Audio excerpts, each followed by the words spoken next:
Bapak Ibu, saudara dan anak-anak, kita akan belajar untuk pendarasan Mazmur yang akan dinyanyikan oleh jemaat.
Sekali lagi kita ulangi untuk pendarasan Mazmur bagi jemaat.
Terima kasih, selamat beribadah.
Shalom, Bapak Ibu Saudara sekalian. Selamat sore. Kita mengucap syukur meskipun hujan kita boleh bersama-sama hadir di ruang ibadah ini.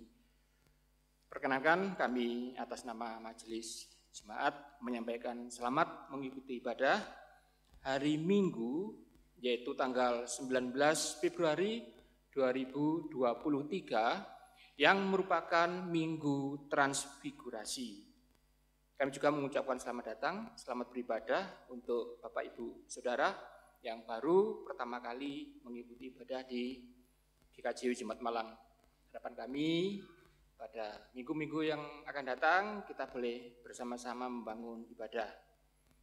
Pada sore hari ini, ibadah kali ini dilayani oleh Bapak Penatua Doni Derajat. Namun sebelum kita masuk pada ibadah, ada beberapa hal yang perlu kami sampaikan. Hanya menegaskan yang ada di Warta Jemaat, yaitu di halaman 5 berkenaan dengan sosialisasi nomor izin berusaha. Ini menggiatkan jemaat untuk bisa berwira swasta. Yang akan dilaksanakan pada hari Minggu 26 Februari 2023 pukul 9 di gedung gereja dengan pembicara Bapak Setio Resmono. Kemudian pada lembar terakhir halaman 8 yaitu ibadah Rabu Abu, mengundang Bapak Ibu Saudara semuanya untuk hadir dalam ibadah Rabu Abu yang dilaksanakan Rabu 22 Februari pukul 18 atau 6 sore di gedung gereja dengan busana nuansa gelap. Yang terakhir yaitu PTWG yang pertama, mengundang semuanya warga jemaat, pelayan ibadah dan anggota majelis jemaat untuk hadir dalam PTWG yang pertama dengan tema Homiletika yang akan dilaksanakan pada hari Rabu 22 Maret 2023 jam 9 di gedung gereja dengan pembicara Bapak Pendeta Kukuh Iman Kristiawan SSI.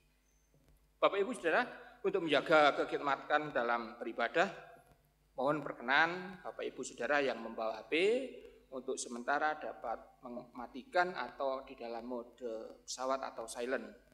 Atas perhatiannya diucapkan terima kasih. Bapak Ibu dan Saudara yang kekasih, kita akan memulai ibadah kali ini. Kita menghadap Tuhan dengan hati yang penuh sukacita, mengambil tatahnya dan memuliakan namanya. Kita akan memuji Tuhan dari Kidung Jemaat 21 ayat 1 dan 2. Untuk itu kami undang Bapak Ibu untuk berdiri.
Ibadah kita pada sore hari ini akan bersama-sama kita lakukan dengan didasari pada iman pengakuan bahwa pertolongan dan keselamatan kita datangnya dari Tuhan Allah yang menciptakan langit dan bumi dan segala alam semesta isinya, yang tidak pernah meninggalkan pekerjaan tangannya dan yang kekal kasih setianya.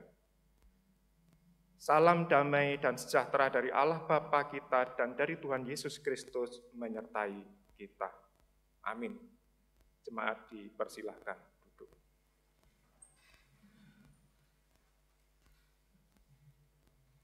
Bapak, Ibu, dan saudara-saudara yang terkasih dan mengasihi Tuhan, tema ibadah kita pada minggu ini sesuai dengan tema liturgis GKJW adalah GKJW terlibat dalam memperjuangkan kebenaran dalam keseharian. Dan untuk tema renungan kita saat ini adalah mendekat kepada Allah untuk mendengar dan melakukan perintah-Nya. Mendekat kepada Allah untuk mendengar dan melakukan perintah-Nya. Mari kita sambut tema ibadah kita pada minggu ini dengan bernyanyi dari Kidung Jemaat 46, bait yang pertama, kedua, dan kelima.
Dan saudara-saudara yang dikasihi oleh Tuhan, di dalam kehidupan keseharian kita selalu berusaha untuk bertindak benar, bertindak suci, bertindak sesuai dengan hukum kasih, sesuai dengan perintah Tuhan, dan sesuai dengan ajaran-ajaran Kristiani yang kita terima. Tetapi selaku manusia, lumrah, tentu kita selalu juga jatuh di dalam pencobaan, jatuh di dalam dosa. Artinya, sekuat apapun kita berusaha untuk melakukan kesucian dan tindakan baik, ada kekuatan yang lain yang hidup di dalam tubuh kita ini yang melawan keinginan kita itu, yakni kekuatan dosa. Hal ini juga diakui oleh Rasul Paulus di dalam suratnya kepada jemaat Roma di dalam Roma 7 ayat 20 sampai dengan 25 yang demikian. Jadi jika aku berbuat apa yang tidak aku kehendaki, maka bukan lagi aku yang memperbuatnya, tetapi dosa yang diam di dalam aku. Demikianlah aku dapati hukum ini. Jika aku menghendaki berbuat apa yang baik, yang jahat itu ada padaku. Sebab di dalam batinku aku suka akan hukum Allah, tetapi di dalam anggota-anggota tubuhku aku melihat hukum lain yang berjuang melawan akal budiku dan membuat aku tawanan hukum dosa yang ada di dalam anggota-anggota tubuhku. Aku manusia celaka. Siapakah yang akan melepaskan aku dari tubuh maut ini? Syukur kepada Allah oleh Yesus Kristus Tuhan kita. Jadi dengan akal budiku aku melayani hukum Allah, tetapi dengan tubuh insaniku aku melayani hukum dosa. Dengan berdasarkan pada kesadaran ini, Bapak, Ibu, saudara-saudara terkasih, maka kita akan bersama-sama mengakui kesalahan dan dosa-dosa pelanggaran kita di hadapan Allah. Mari kita bersama-sama menundukkan hati, menundukkan hidup kita di dalam doa di hadapan Allah. Kita berdoa. Tuhan Allah Bapa kami, dengan segala kehinaan, dengan segala perasaan bersalah dan berdosa yang ada dalam diri kami menghadap ke hadirat-Mu. Sesungguhnya kami ini makhluk yang tiada berarti dan tiada berguna di hadapan Tuhan. Kami ini penuh dosa baik dari lahir kami maupun di dalam keseharian kami. Kami menyadari sekali bahwa setiap kali kami ingin melakukan kehendak Tuhan, melakukan hukum kasih Tuhan, tetapi di dalam keseharian kami, di saat yang sama, kami juga sering melakukan kesalahan dan dosa. Pikiran dan hati kami masih diliputi kebencian terhadap sesama kami, masih diliputi dendam terhadap orang yang memusuhi pun juga berbuat jahat kepada kami. Kami belum bisa menjalani apa yang Tuhan perintahkan di dalam kehidupan kami. Oleh sebab itu ya Tuhan, pada kesempatan sore hari ini, kami umat Tuhan menundukkan hati dan menundukkan diri kami di hadapan Tuhan, mohon ampun akan segala dosa dan pelanggaran kami. Ampunilah kami ya Tuhan, karena kami percaya bahwa darah Kristus yang tertumpah di kayu salib akan menyucikan hati kami, menyucikan hidup kami, sehingga kami berhak dan beroleh kehidupan yang kekal. Terpujilah nama Tuhan kini sampai selama-lamanya. Haleluya. Amin. Bapak, Ibu, saudara-saudara, pengampunan yang diberikan Tuhan kepada kita sungguh luar biasa. Yesus rela menanggung dosa kita dengan mati di kayu salib dan menebus kita dari hukuman karena dosa. Kita akan bersama-sama menyimak dari pembacaan dari Titus. Titus 3 ayatnya yang ke-5 sampai dengan 7 sebagai firman Tuhan, di mana Tuhan mengampuni dosa dan pelanggaran kita. Titus 3 ayat 5 sampai dengan 7 demikian, pada waktu itu Dia telah menyelamatkan kita bukan karena perbuatan baik yang telah kita lakukan, tetapi karena rahmat-Nya oleh permandian kelahiran kembali dan oleh pembaruan yang dikerjakan oleh Roh Kudus, yang sudah dilimpahkannya kepada kita oleh Yesus Kristus, Juru Selamat kita. Supaya kita sebagai orang yang dibenarkan oleh kasih karunia-Nya, berhak menerima hidup yang kekal sesuai dengan pengharapan kita. Kita akan kembali memuji nama Tuhan sebagai wujud sukacita kita akan pengampunan atas dosa-dosa kita dari Kidung Jemaat 37A, bait yang kedua dan ketiga, Batu Karang yang Teguh.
kita juga ada satu sukacita yang akan dinyatakan oleh dua anak jemaat, anak Wika dan anak Riri, yang akan menyatakan sukacitanya karena pengampunan dosa oleh Tuhan. Mereka akan menyanyikan dan memuji Tuhan dalam sebuah lagu Teman yang Setia.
Besar-besar kasih-Nya, ku kan berubah sampai selamanya. Yesus, Yesus setia, besar-besar kasih-Nya, ku kan bersorak. Hei, Dia teman setia.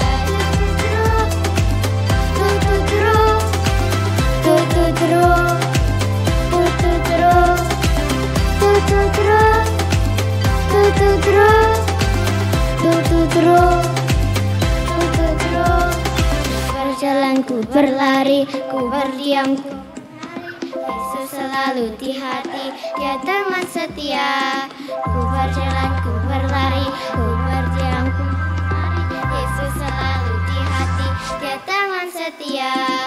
Yesus, Yesus setia, besar-besar kasih-Nya, takkan berubah sampai selamanya. Yesus, Yesus setia, besar-besar kasih-Nya, ku kan bersorak. Hei, Dia teman setia. Yesus, Yesus setia, besar-besar kasih-Nya, takkan berubah sampai selamanya. Yesus, Yesus setia, besar-besar kasih-Nya, ku kan bersorak. Hei, Dia teman setia.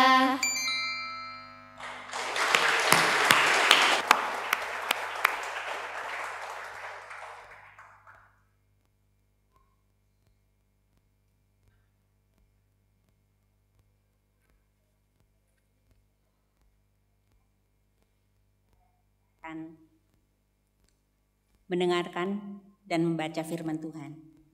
Namun kita akan berdoa terlebih dahulu. Mari kita berdoa. Bapa di dalam surga, Bapa yang kami sembah dan kami muliakan di dalam Tuhan kami Yesus Kristus. Kami mengucap syukur dan terima kasih ya Tuhan, di mana sampai saat ini Engkau masih berkenan kepada kami sekalian untuk kami boleh datang menghadap kepadamu. Dan sebentar lagi kami akan membaca dan mendengarkan firman-Mu. Kiranya Engkau buka hati dan pikiran kami Tuhan, agar kami boleh memahami dan mengerti apa yang Engkau kehendaki.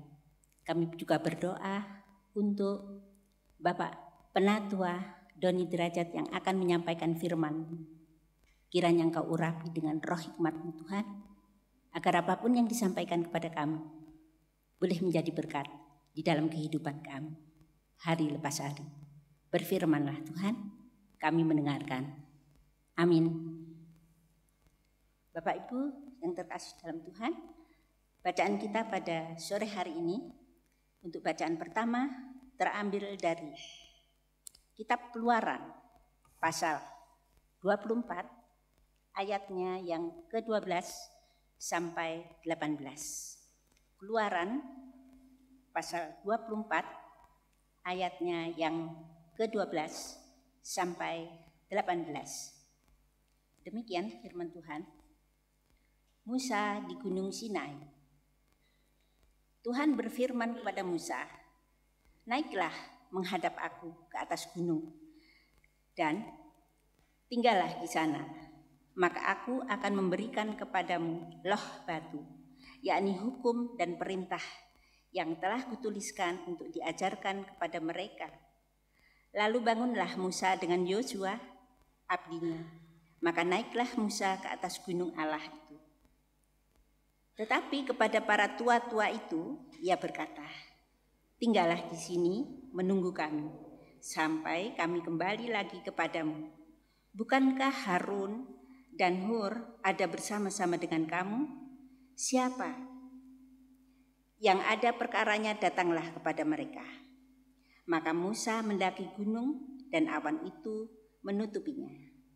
Kemuliaan Tuhan diam di atas gunung Sinai, dan awan itu menutupinya 6 hari lamanya. Pada hari ke-7 dipanggilnyalah Musa dari tengah-tengah awan itu. Tampaknya kemuliaan Tuhan sebagai api yang menghanguskan di puncak gunung itu pada pemandangan orang Israel.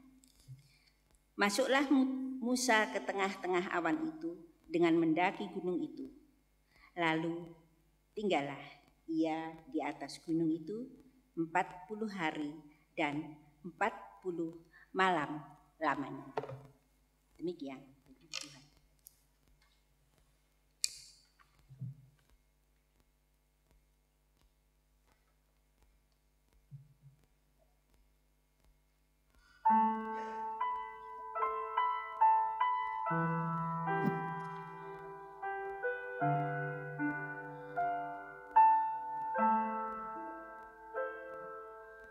Mengapa bangsa rusuh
Bacaan yang kedua diambil dari 2 Petrus 1, kita baca ayat 16 sampai 21, demikian kesaksian firman Tuhan. Nubuat tentang kemuliaan Kristus telah digenapi. Sebab kami tidak mengikuti dongeng-dongeng isapan jempol manusia. Ketika kami memberitahukan kepadamu kuasa dan kedatangan Tuhan kita, Yesus Kristus sebagai Raja, tetapi kami adalah saksi mata kebesarannya. Kami menyaksikan bagaimana Ia menerima kehormatan dan kemuliaan dari Allah Bapa. Ketika datang kepadanya suara dari Yang Maha Mulia mengatakan, "Inilah anakku yang kukasihi, kepadanyalah aku berkenan." Suara itu kami dengar datang dari surga, ketika kami bersama-sama dengan Dia di atas gunung yang kudus. Dengan demikian kami makin diteguhkan oleh firman yang telah disampaikan oleh para nabi. Alangkah baiknya kalau kamu memperhatikannya sama seperti memperhatikan pelita yang bercahaya di tempat yang gelap sampai fajar menyingsing dan bintang timur terbit bersinar di dalam hatimu. Yang terutama harus kamu ketahui ialah bahwa nubuat-nubuat dalam kitab suci tidak boleh ditafsirkan menurut kehendak sendiri, sebab tidak pernah nubuat dihasilkan oleh kehendak manusia, tetapi oleh dorongan Roh Kudus orang-orang berbicara atas nama Allah. Demikian kesaksian firman Tuhan.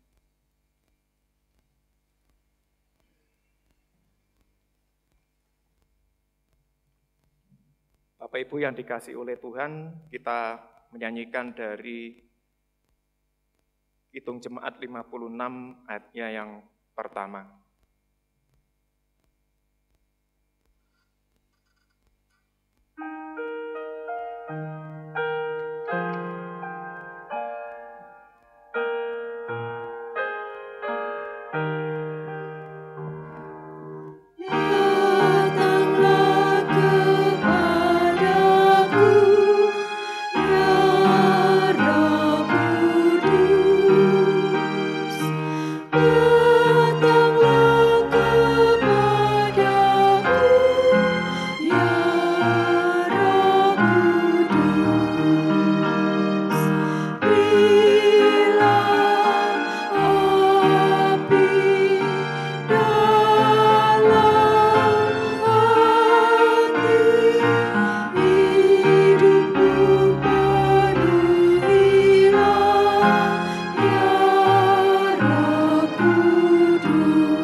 Inilah permulaan Injil Yesus Kristus.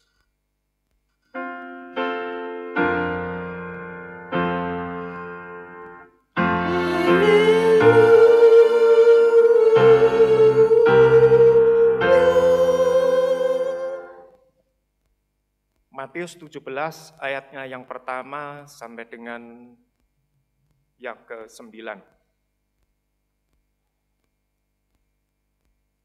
6 hari kemudian, Yesus membawa Petrus, Yakobus, dan Yohanes saudaranya, dan bersama-sama dengan mereka ia naik ke sebuah gunung yang tinggi.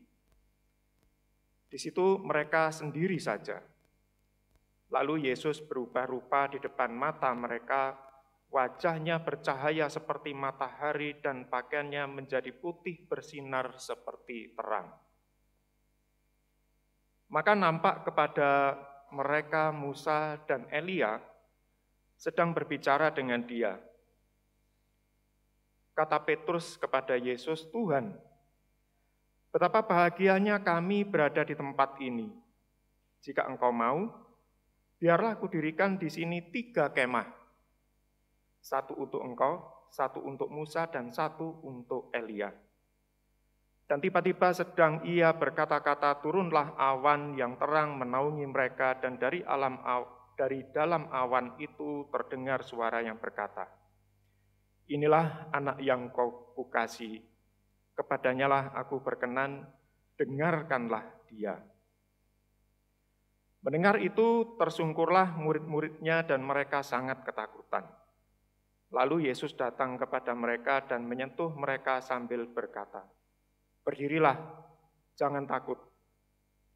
Dan ketika mereka mengangkat kepala, mereka tidak melihat seorang pun kecuali Yesus seorang diri.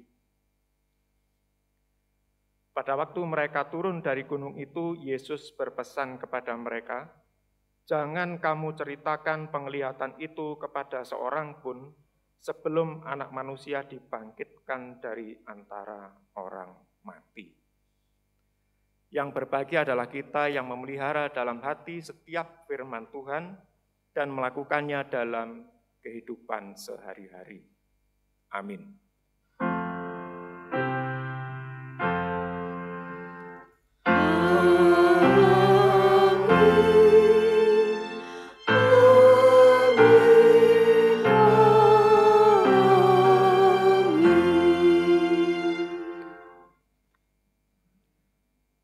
Shalom Bapak Ibu, saudara-saudara, selamat sore dan salam sejahtera di dalam kasih Tuhan kita Yesus Kristus. Minggu hari ini, jadi hari Minggu ini adalah Minggu Transfigurasi.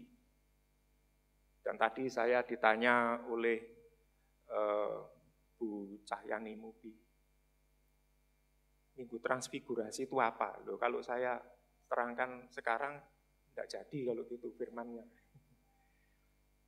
Jadi Minggu Transfigurasi itu tentu tidak sama dengan Transmart, Trans7, Trans TV, apalagi dengan Transmigrasi, Bapak Ibu. Walaupun sama-sama ada transnya, dan trans itu memang punya satu arti, artinya perpindahan atau pergantian, atau perubahan. Jadi kalau sesuatu berubah itu disebut transisi. Kalau berpindah dari satu pulau ke pulau yang lain disebut, apalagi dalam jumlah banyak disebut transmigrasi. Lalu apa maksudnya dengan transfigurasi? Trans sendiri artinya berpindah atau berubah atau berganti, sedangkan figurasi berasal dari kata figur atau wajah. Artinya di dalam bacaan Injil Matius tadi, Matius 17, itu transfigurasi adalah ketika Gusti Yesus itu malih rupa, ketika Tuhan Yesus, Tuhan kita itu berubah wajah dari wajah manusianya menjadi wajah yang ilahi. Oleh karena itu disebutkan wajahnya seperti matahari. Itu artinya transfigurasi. Bapak Ibu yang dikasihi oleh Tuhan dan saudara-saudara yang juga mengasihi Tuhan, Allah itu suci, agung, dan mulia. Bahkan diceritakan di dalam kitab Kejadian tadi, tidak sembarangan orang boleh mendekati gunung Tuhan, di mana ketika itu adalah Gunung Sinai. Ketika Tuhan melingkupi atau meliputi Gunung Sinai itu dengan awannya yang kudus, dan memanggil Musa untuk hadir. Kenapa bukan Yosua? Kenapa bukan Harun? Kenapa Musa? Ya itu adalah rahasia Tuhan, yang nanti juga akan kita bahas. Tetapi artinya, kemuliaan Tuhan itu sesuatu yang tak terdekati atau terhampiri oleh makhluk yang dosa, kotor, jahat seperti kita manusia. Karena kemuliaan Tuhan yang penuh dengan keagungan, kesucian itu luar biasa. Sehingga ketika Musa dipanggil pun tidak segera bisa masuk ke dalam awan itu, tetapi 6 hari lamanya ia berada di kaki gunung. Baru kemudian pada hari yang ke-7 ia naik ke dalam awan itu dan tinggal di situ selama 40 hari, 40 malam untuk mendengarkan hukum-hukum dan ketetapan Tuhan untuk disampaikan kepada umat Israel. Manusia yang hina, kotor, termasuk juga kita, seperti juga halnya bangsa Israel itu, kepada kita atau kepada umat Israel juga telah dikaruniakan kemuliaan Tuhan, dan itu melalui penebusan di dalam Tuhan kita Yesus Kristus, yang tinggal di antara kita, panjenengan bisa baca di dalam Yohanes 1 ayat 1 sampai 14 ya. Di mana ya Kristus sendiri yang adalah firman Allah, yang juga adalah Allah sendiri, itu telah menjadi manusia. Yang dalam kemuliaannya telah Dia tinggalkan segala kemuliaan itu dan merengkuh kita manusia di dalam kedosaan kita untuk memperoleh kemuliaan ilahi dan memperoleh kehidupan yang kekal. Dalam satu kesempatan para murid, ya Yakobus, Yohanes, dan Petrus yang mewakili sosok manusia yang fana itu telah melihat kemuliaan ilahi. Sang Kristus yang memperteguh iman keyakinan mereka bahwa sesungguhnya Dia, Sang Mesias atau Mesias, Anak Allah yang hidup, manusia utama yang kehadirannya telah ada sebelum segala sesuatu dijadikan. Bapak Ibu yang dikasihi Tuhan, dalam kejadian transfigurasi ini ada 3 murid yang diajak oleh Tuhan Yesus untuk melihat atau menyaksikan kemuliaan Tuhan. Sebagai halnya Nabi Musa yang diperkenan Allah untuk melihat kemuliaannya di atas gunung Sinai, tentu pemilihan person. Kenapa kok yang diajak Petrus, Yohanes, dan Yakobus? Mengapa bukan Bartolomeus misalnya, atau Thomas misalnya? Ini juga rahasia ilahi, rahasia Tuhan. Maka sama juga dengan kita, ketika kita dipilih menjadi pengikut Kristus, tentu ini merupakan anugerah ilahi juga. Mengapa tidak dengan tetangga saya? Mengapa tidak dengan sahabat saya? Di dalam kitab Yohanes 15 ayat 16, Tuhan menyatakan, bukan engkau yang memilih aku, melainkan aku yang memilih kamu. Jadi ini adalah satu anugerah, sebagaimana halnya ketika para murid melihat kemuliaan ilahi, maka kita pun juga beroleh kemuliaan dari Tuhan untuk direngkuh di dalam kasih sayangnya, di dalam keselamatannya. Itu adalah satu anugerah. Rasa syukur disertai kesediaan untuk menjadi saksi bagi kemuliaan Tuhan itu harus menjadi langkah kita yang berikutnya setelah kita menerima anugerah itu. Sedikit membahas tentang transfigurasi. Jadi dalam sejarah atau dalam tradisi kekristenan kuno, ya, transfigurasi itu dirayakan pada hari Minggu, itu 3 hari sebelum Rabu Abu. Di GKJW, Jemaat Malang, dan GKJW keseluruhan tentunya itu baru beberapa tahun terakhir ini aja dirayakan Rabu Abu. Ya. Artinya ini gereja kita ini berusaha untuk kembali kepada akar tradisi budaya kekristenan kuno. Rabu Abu, mengapa kok disebut Rabu Abu? Nyun sewu Bapak Ibu atau saudara-saudara di sini ada yang tahu tidak? Mengapa disebut Rabu Abu? Kok tidak misalnya itu Rabu Pasir gitu? Atau Rabu Emas, itu kan lebih bagus. Rabu Abu. Monggo kalau ada yang tahu, nanti mic-nya bisa diberikan, boleh menjawab pertanyaan saya, tidak ada masalah. Mengapa disebut Rabu Abu?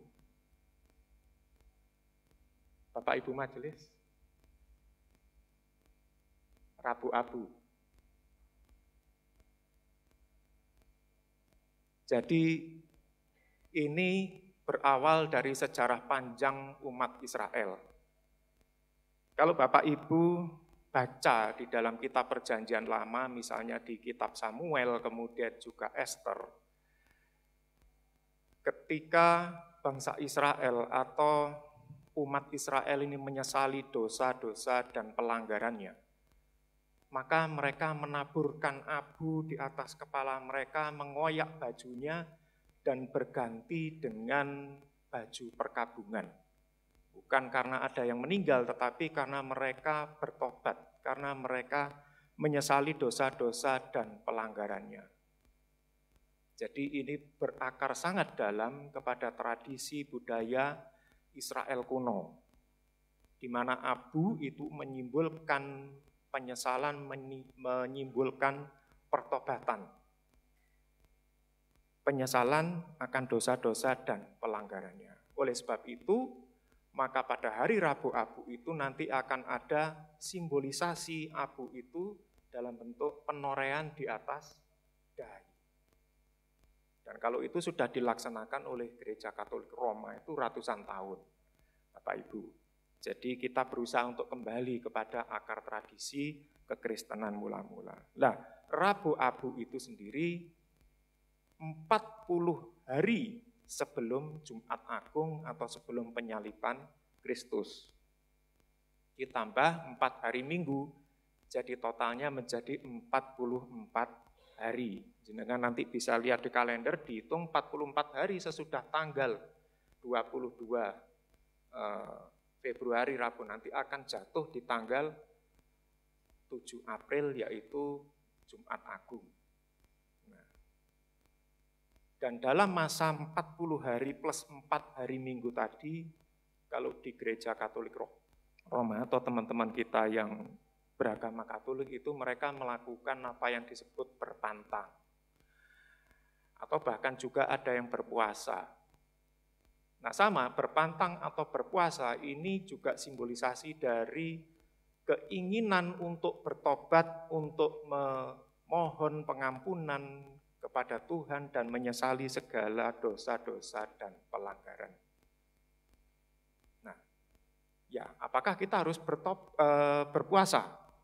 Apakah harus kita berpantang juga? Monggo, silakan. Artinya itu di dalam diri kita masing-masing, kita mengakui dosa dan pelanggaran kita itu macam-macam. Bisa dengan berdoa, berusaha untuk berbuat baik. Nah, tetapi itu harus ada action, ada perbuatan yang dilakukan. Ya, kalau Anda mau berpuasa silakan. Lalu puasanya bagaimana Pak? Senin Kemis atau poso ngebleng lah ya monggo.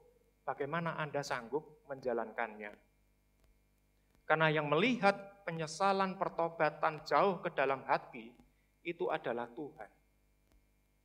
Bukan manusia. Artinya bukan hanya sekedar sebuah syarat, hanya sebuah perbuatan belaka, tetapi jauh di dalam hati kita harus menyadari dosa dan pelanggaran kita, dan kita memohon pengampunan kepada Tuhan, dan Tuhan akan menebus dosa dan kesalahan kita tepat pada hari Jumat Agung itu.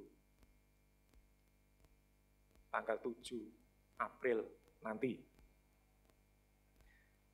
Jadi demikian tambahan dari tentang transfigurasi, tentang Minggu Transfigurasi ya, yang mendahului Rabu Abu.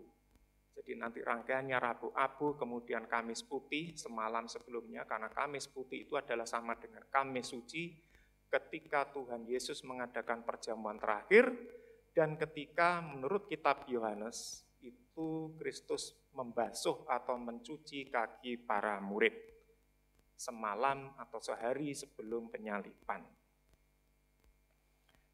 Bapak Ibu yang dikasihi oleh Tuhan, di dalam kisah transfigurasi tadi kita melihat, demikian juga di dalam kesaksian Petrus ya, di dalam 2 Petrus ya, itu ketika terdengar suara dari langit yang menyatakan, inilah anak yang kukasihi, kepadanyalah aku berkenan, dengarkanlah dia. Ini juga menunjuk pada ketika Kristus dibaptis oleh Yohanes Pembaptis. Maka langit terbuka dan muncullah Roh Kudus seperti burung merpati yang berkata, inilah anak yang kukasihi, kepadanyalah aku berkenan. Nah, kata-kata dari langit ini, kata-kata ilahi ini adalah legitimasi, ya, pengesahan dari yang ilahi sendiri, dari Tuhan sendiri, akan kemuliaan, keagungan, kesucian, keilahian Sang Kristus. Jadi para murid tidak perlu meragukan lagi siapakah yang dia sembah, siapakah yang mereka ikuti.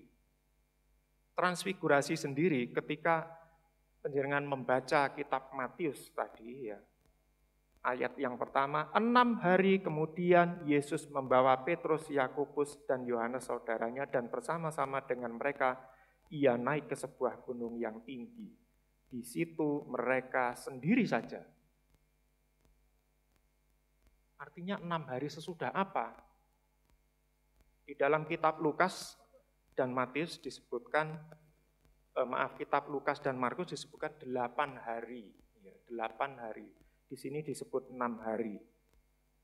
Ya intinya dalam 1 minggu sebelumnya, itu tentu ada pembicaraan, ada sesuatu. Maka kalau kita baca pada pasal-pasal sebelumnya adalah ketika Kristus bertanya kepada para murid, menurut kamu siapakah aku ini?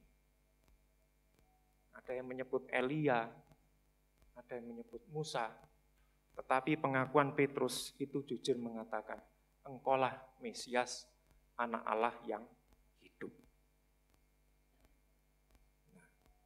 Bapak, Ibu, dan saudara-saudara yang dikasihi Tuhan, artinya apa yang disampaikan oleh Petrus tadi diesahkan atau dilegitimasi oleh Tuhan di dalam kejadian transfigurasi itu.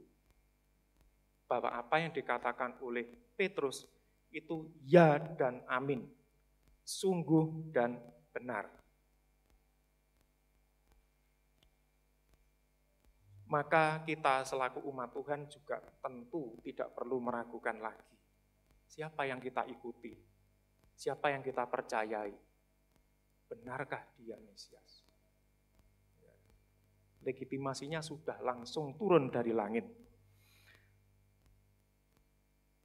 Catatan saya berikutnya, transfigurasi sendiri juga hendak menunjukkan bahwa kemuliaan tidak selalu ditunjukkan dengan keagungan fisik, keindahan jasmani, tetapi juga kerendahan hati, pengejawantahan kemuliaan itu dalam tindakan keseharian. Kristus setelah mengalami transfigurasi, lalu tidak serta-merta dia bawa kemuliaan itu turun dari bukit atau turun dari atas gunung yang tinggi itu. Mengapa? Karena setelah kejadian transfigurasi, Kristus kembali dalam kehidupan pengajaran sehari-hari. Bahkan ia mengatakan kepada ketiga muridnya itu, jangan kau ceritakan ini kepada siapapun, sampai kegenapan di mana anak manusia mati di kayu salib dan dibangkitkan pada hari yang ketiga. Artinya, Tuhan Yesus tidak ingin memperlihatkan kemuliaan itu secara fisik, memperlihatkan kemuliaan itu secara show of power gitu ya. Tetapi ia dengan kerendahan hati, kerendahan dirinya, kembali kepada kehidupan manusia, bahkan juga tetap mengajar, menyembuhkan, mencelikkan mata orang buta, sampai kepada penyaliban dan kebangkitannya. Di dalam kitab Efesus sendiri disebutkan bahwa ia di dalam kemuliaan ilahi tidak mempertahankan kemuliaan itu sebagai sesuatu yang harus dipertahankan, melainkan mengambil rupa seorang hamba dan bahkan mati di kayu salib. Nah, ini juga memberikan teladan bagi kita manusia untuk tidak selalu menampilkan kemuliaan, apakah itu jabatan, apakah itu derajat, pangkat, dan sebagainya. Tetapi mengambil teladan Kristus yang dengan kerendahan hatinya berada di antara manusia, menghapus segala kemuliaan ilahi yang ada padanya, dan menjadi sama dengan kita, supaya kita semua orang berdosa ini direngkuhnya dan memperoleh keselamatan ilahi. Menjadi pengikut Kristus adalah seperti yang dilakukan oleh Petrus, yakni menjadi saksi akan kemuliaan Kristus baik dalam keilahian maupun dalam penderitaan. Kemuliaan yang dicontohkan Kristus sendiri adalah melakukan perbuatan baik, menghindari kemegahan duniawi, penyangkalan diri, pertobatan dan kesediaan untuk rendah hati serta melayani sesama sebagai wujud yang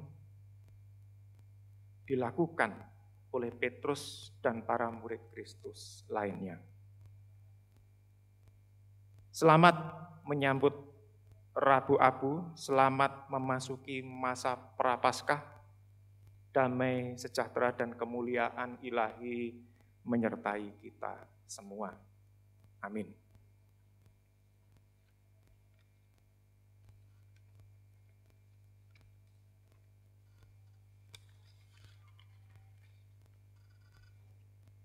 Kita akan mengambil saat teduh.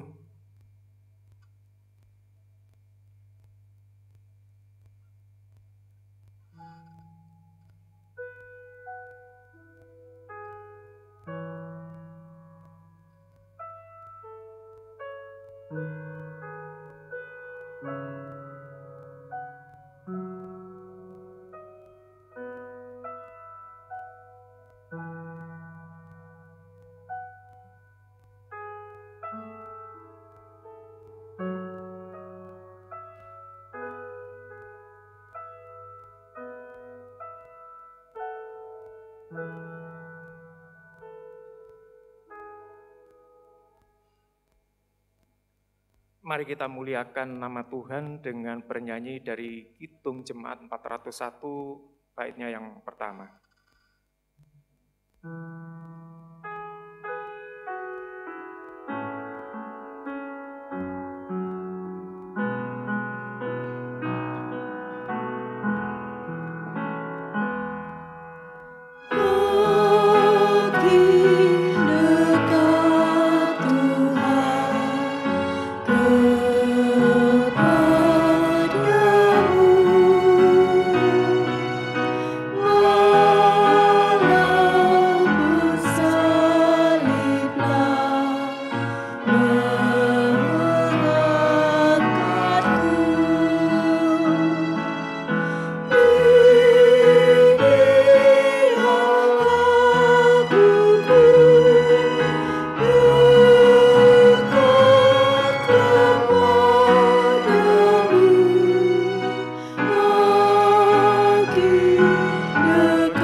Umat dimohon berdiri.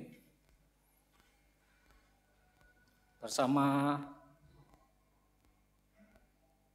kita akan mengucapkan pengakuan iman rasuli.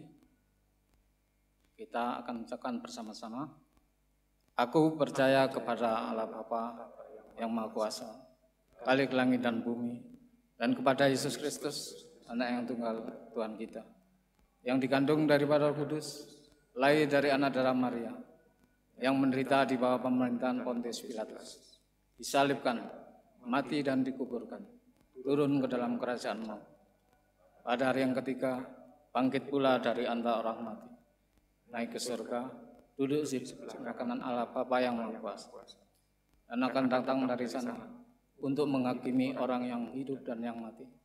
Aku percaya kepada Roh Kudus, gereja yang kudus dan persekutuan orang kudus, pengampunan dosa, kebangkitan daging, dan hidup yang kekal. Amin. Silakan duduk kembali.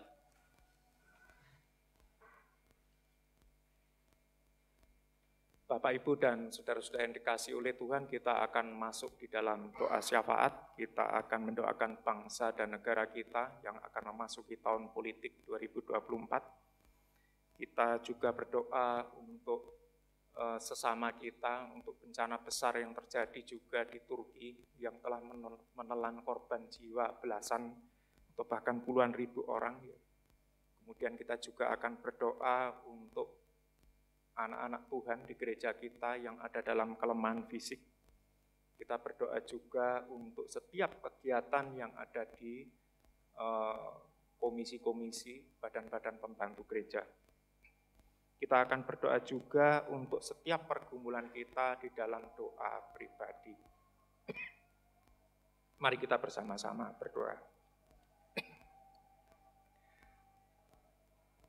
Kembali kami menghadap kehadirat-Mu ya Tuhan Allah Bapa kami yang kudus. Dengan segala kerendahan hati dan diri kami mengucap syukur atas setiap firman Tuhan yang telah kami dengarkan juga kami renungkan bersama-sama. Yang akan menguatkan kami, memberikan kami kemampuan untuk menjalani kehidupan kami setiap hari. Kami sadar ya Tuhan bahwa kami ini adalah makhluk berdosa yang penuh dengan dosa dan pelanggaran, tetapi Tuhan berikan keistimewaan, Tuhan berikan kemuliaan untuk menerima pengampunan, menerima kemuliaan dari Tuhan, menerima kehidupan kekal. Maka tiada rasa syukur yang lebih dalam daripada kami menyerahkan hidup kami bagi kemuliaan Tuhan. Pakailah kami ya Tuhan bagi pelayanan di dunia ini. Tuhan pakai kami di dalam kehidupan kami di tengah-tengah masyarakat, di tengah-tengah dunia ini. Sekecil apapun juga pelayanan kami, kiranya itu Tuhan berkenan menerimanya sebagai ucapan syukur kami. Pada kesempatan petang hari ini kami juga berdoa untuk bangsa dan negara kami, negeri tercinta Indonesia ini dengan pemerintahannya. Tuhan berikan kepada para pemimpin negeri ini keadilan, berikan juga hikmat, penyertaan, kemampuan untuk memimpin bangsa dan negara ini menuju kepada kemakmuran, menuju kepada keadilan sejati, di mana kerajaan Allah juga boleh dinyatakan, di mana damai sejahtera juga boleh dirasakan sampai ke seluruh pelosok negeri. Tuhan Allah Bapa kami yang kami sembah di dalam Tuhan Yesus Kristus, berdoa pula kami secara khusus untuk saudara-saudara kami yang berada jauh dari kami, tetapi juga sebagai sesama kami manusia yang menderita karena gempa bumi, yakni di Turki. Kiranya juga Tuhan memberikan penghiburan bagi yang ditinggalkan, Tuhan memberikan kekuatan dan kesembuhan bagi yang sakit, dan Tuhan juga memberikan juga kedamaian, kesejahteraan di tengah-tengah negeri ini. Tuhan, pada kesempatan ini kami berdoa juga untuk setiap kegiatan di gereja kami, Gereja Kristen Jawi Wetan, khususnya di Jemaat Malang ini. Berkatilah setiap kegiatan yang dilakukan oleh komisi-komisi maupun juga badan pembantu, pokja-pokjanya. Dan setiap umat Tuhan, setiap jemaat yang terlibat di dalamnya, berikanlah juga kiranya hikmat, kemampuan, kebijaksanaan.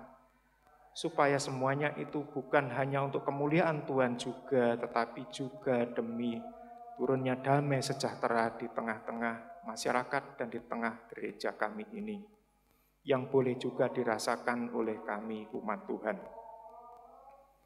Kami berdoa juga bagi saudara-saudara kami yang mengalami kelemahan tubuh, mungkin juga mengalami sakit. Kiranya Tuhan juga berkenan memberikan kesembuhan, Tuhan boleh mengambil sakit penyakit yang ada di tubuhnya dan menggantinya dengan kekuatan dan kesehatan. Tetapi di atas semuanya itu ya Tuhan, biarlah kehendak Tuhan juga yang terjadi. Tuhan Allah Bapa kami menyadari bahwa di dalam kehidupan kami masing-masing, kami juga memiliki pergumulan kami. Kami juga menghadapi persoalan-persoalan di dalam kehidupan pribadi maupun rumah tangga. Tetapi kami yakin bahwa Tuhan juga tidak menegakkan kami dan meninggalkan kami, tetapi Tuhan akan tetap menyertai kami. Sebab itu ya Tuhan, perkenankan kami menyampaikan doa pribadi kami di hadapan Allah.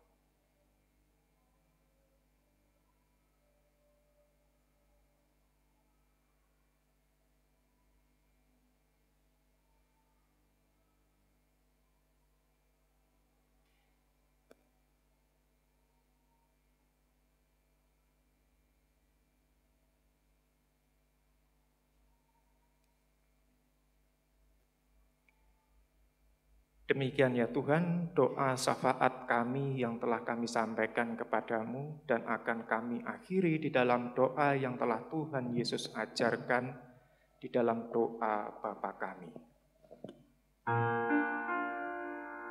Bapa kami yang di surga, dikuduskanlah nama-Mu, datanglah kerajaan-Mu, jadilah kehendak-Mu di bumi seperti di surga.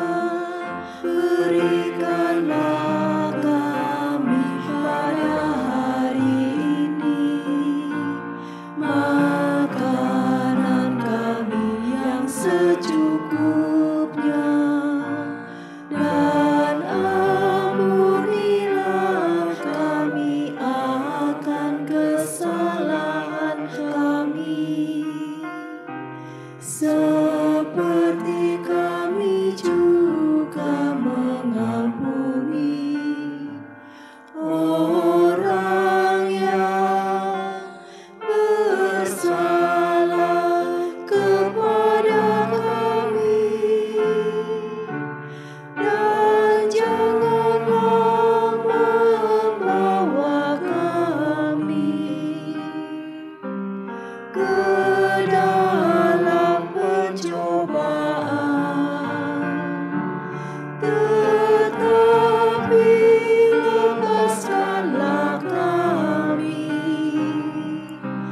daripada yang jahat,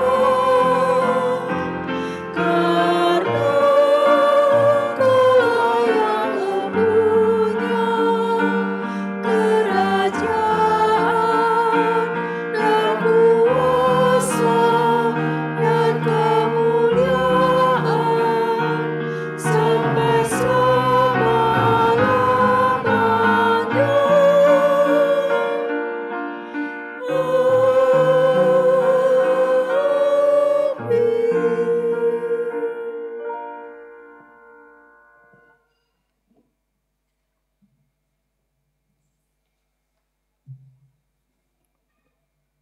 Bapak, Ibu, Saudara, kasih dan penyertaan serta berkat Tuhan untuk kita umat-Nya tidak pernah berhenti. Kebaikan dan kasih-Nya yang telah menyelamatkan kita. Karena kebaikan-Nya itu, mari kita mengucapkan syukur dan kita wujudkan dalam persembahan kita. Sebagai dasar di dalam kita mempersembahkan, ada firman Tuhan yang terambil dari Amsal 3 ayat 27. Yang demikian firman-Nya, janganlah menahan kebaikan daripada orang-orang yang berhak menerimanya, padahal engkau mampu melakukannya.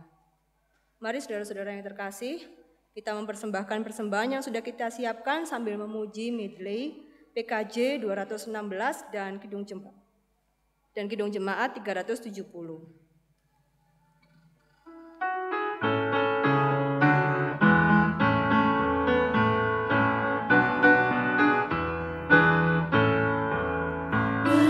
Sukacita di hatiku, di hatiku, di hatiku, berlimpah sukacita di hatiku, tetap di hatiku, aku bersyukur, bersukacita, kasih Tuhan diam di dalamku. Aku bersyukur, bersukacita, kasih Tuhan diam di dalamku.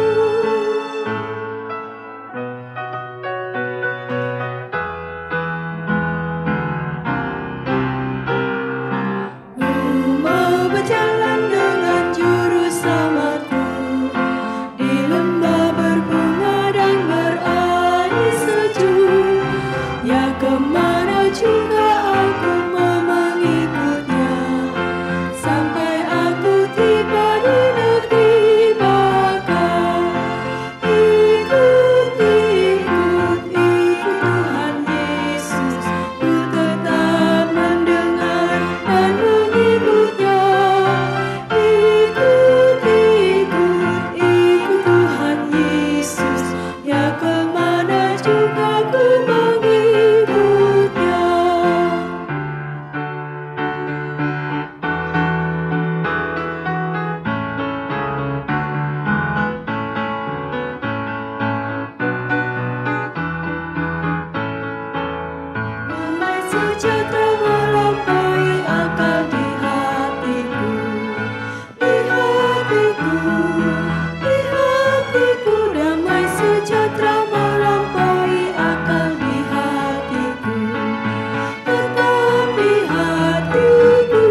sukacita, kasih Tuhan diam di dalamku.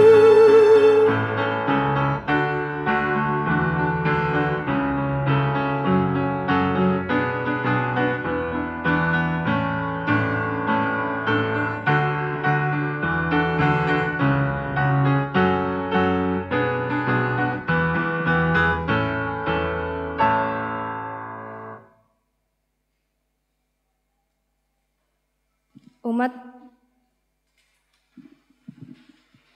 mari kita menyerahkan persembahan ini. Bersyukur ya Allah Bapa untuk berkat-berkat yang sudah Engkau curahkan di dalam kehidupan kami, sehingga pada saat ini kami boleh kembali menghadap kepada-Mu dengan membawa apa yang sudah Bapa curahkan dalam kehidupan kami. Menyerahkan ya Allah Bapa untuk tangan-tangan yang akan mengelola persembahan ini. Kami berdoa agar persembahan ini bisa digunakan dengan baik. Kami menyerahkan juga ya Bapa untuk setiap hal yang boleh kami kerjakan dengan persembahan ini. Biarlah itu boleh menjadi berkat, tidak hanya bagi kami ya Bapa, tetapi juga bagi orang-orang di sekitar kami. Terima kasih Bapa, dalam nama Putra-Mu yang kudus, kami berdoa. Amin.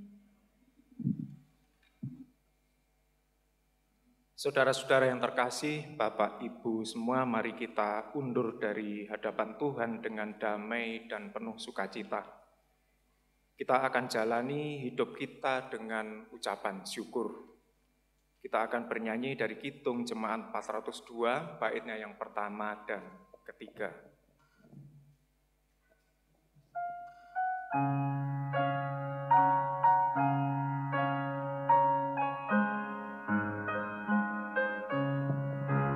Ku perlukan Juru Selamat agar jangan ku sesat.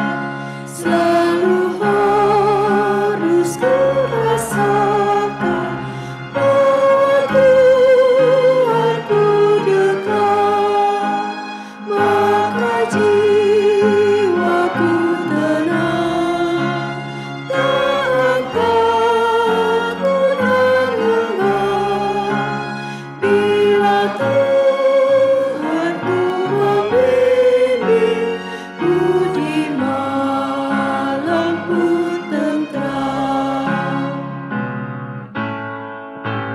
Ku perlukan Juru Selamat dalam langkah juangku. Siang malam suka duka, Tuhanku teguh, maka jiwaku tenang, tak takut dan dengar, bila Tuhanku membimbingku di malamku tentram. Terimalah berkat Tuhan melalui hamba-Nya. Allah Bapa, sumber segala anugerah, Tuhan Yesus sumber segala kasih karunia, dan Roh Kudus sumber segala penghiburan senantiasa menyertai, memberkati dan mendewasakan saudara-saudara sekalian kini dan selama-lamanya. Amin. Kidung Jemaat 474.